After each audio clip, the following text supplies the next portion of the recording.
Hello, my name's Paul Young and I'm here with Guittard in London and I've got a brand new recipe for you. It's a bit complicated and there are a lot of elements to it, but it does celebrate three of my all-time favourite Guittard chocolates, which is 72% Onyx in a delicious brownie, 38% Soleil, the creamiest milk chocolate you'll ever have, and the new Eureka works for the 150-year anniversary. I'm going to make all the components and then start putting the dessert together. So first let's make the brownie.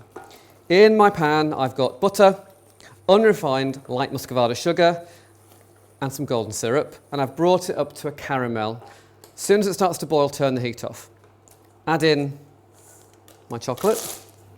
So once that is mixed in, take it off the heat. I'm going to throw in my eggs. No need to whisk them beforehand. I don't believe in any excess work that does not need to be done. And the heat in the chocolate, butter, syrup and sugar will start to cook the eggs and make the mix really thick and glossy. Eggs are in, plain flour. So that's mixed. Pour it into a lined baking dish. It makes about an inch deep brownie, so we get really generous cubes when we cut it.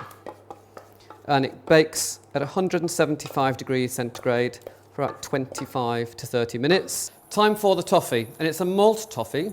Very different because we're not cooking any sugar, milk, cream or butter. We're taking malt extract, which is this delicious barley malt, which smells a bit like a mix between Marmite and jam, but it tastes very smooth and gives a really rounded flavour. And I've got some melted 38% Soleil. So all you do is melt the chocolate, have the malt extract at room temperature, and mix the two together. And it does create a plasticky, which sounds odd, I know, plasticky texture. And it does make the chocolate seize a little bit, but it forms a natural toffee. And all you do is mix that together. Don't slow down the mixing, because it will seize completely if you do that. And what will happen is, you'll get this very soft, toffee-like emulsion from adding the malt. And I'm going to just pop it into a small ring or mould to form a shape so we can cut it later. Place it in the ring, pat it down, get your hands dirty, and then pop that in the fridge for at least an hour to cool down. And when it comes out, it's this more firm but pliable disc. Pop your pan on, get it on a medium to high heat. Nibs go in the pan, so these are going to warm through. At the minute they look very pale. As the heat gets through the nibs, they'll become much darker. So we're going to put our first little drizzle of syrup in.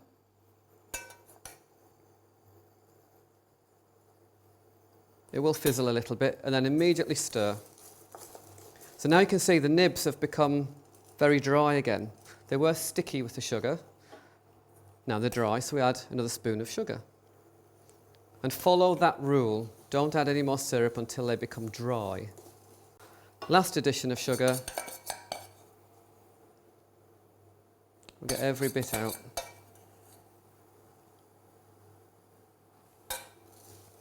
Mix that in. And as soon as it's really dry and not sticky, turn the heat off. We are 3 components in, brownie, nibs and toffee. There are now 3 more.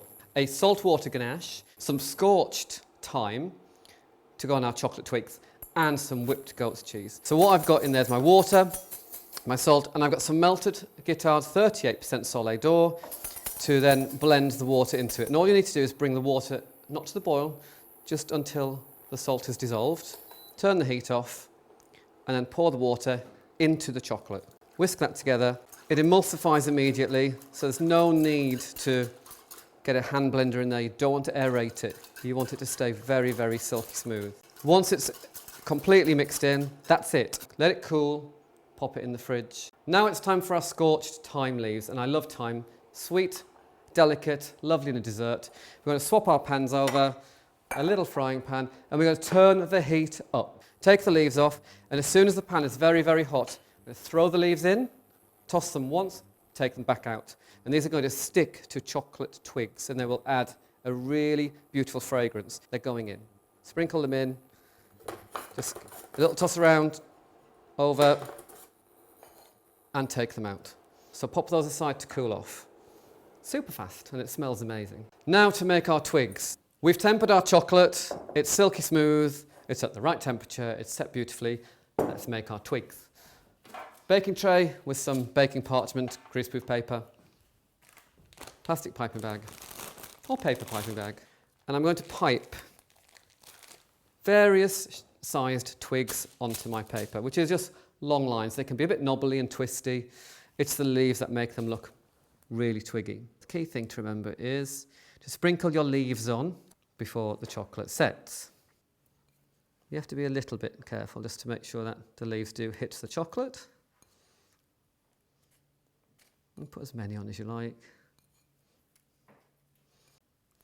There we go, they go in the fridge. 20 minutes, no longer, because we don't want them to get wet from the cold in the fridge. So our final component is a whipped goat's cheese. This is a soft Welsh goat's cheese at room temperature. Some of the 38% Soleil melted but not warm, so it's probably just above room temperature, and some double cream, which is at room temperature. You need the chocolate and the cream pretty much the same temperature.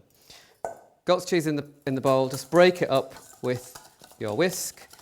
I'm going to add in my chocolate. The chocolate stabilises the goat's cheese, adds some sweetness, just ties the whole dessert together, because we are celebrating 3 of my favourite chocolates. And the double cream goes in. Just get the whisk in, move it around, but don't vigorously whisk it, which is why I'm not doing it in an electric mixer, because it will overmix it very quickly. Okay, that's nicely soft. We're going to pop it in the fridge. The chocolate will cool down and set, and then finally we can plate our dessert. We have all of our components. We've got our ganache, our chocolate, our nibs, our twigs, our brownie, a little bit of sea salt, our goat's cheese, and our toffee. First thing I'm going to do is just cut my toffee into even cubes. And there's no rule on the plate. This is however many you feel like giving to your guests. Depends on the size of your plate. Same with the brownie. So the brownie's been chilled, cut into cubes. We've got to start with the chocolate. Let's cut the end off the bag, and we're going to pipe some dots of chocolate around the plate. I'm going to pipe some different sized dots on the plate. I'm going to take a pastry brush and I'm going to drag the chocolate in different directions around the plate. So I'll be piping on nice domes of ganache. So I'm doing different sizes of a dome on our plate. Our brownie is going to go on. Again, positioned in a haphazard manner. It doesn't need to be too structural. And I'm even going to lie one down, which for me is a big leap. Fudge, our little toffee fudge pieces, they're going on. Feel free to build up. It'll be sideways. I'll turn the plate around so you can see the front of the plate. I'm now going to add some of our goat's cheese, which is a lighter colour and a more slightly acidic lactic taste, but this is going to be very, very small dots. This is just to add lots of dimension and depth. So the twigs have come out of the fridge and they now do look like twigs. They've got the thyme leaves.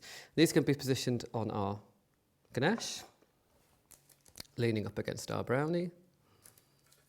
Some of our crunchy nibs, which are panned nibs, around the dessert. This is going to add crunchy, sweet, but very cocoa beany flavour to the dessert. It's delicious. So that's using 3 chocolates, the 38% Soleil, 72% Onyx, which is in our brownie, and the Eureka Works to celebrate 150 years of Guittard, brownie, water ganache, malt toffee, panned nibs, goat's cheese, and our finished dessert.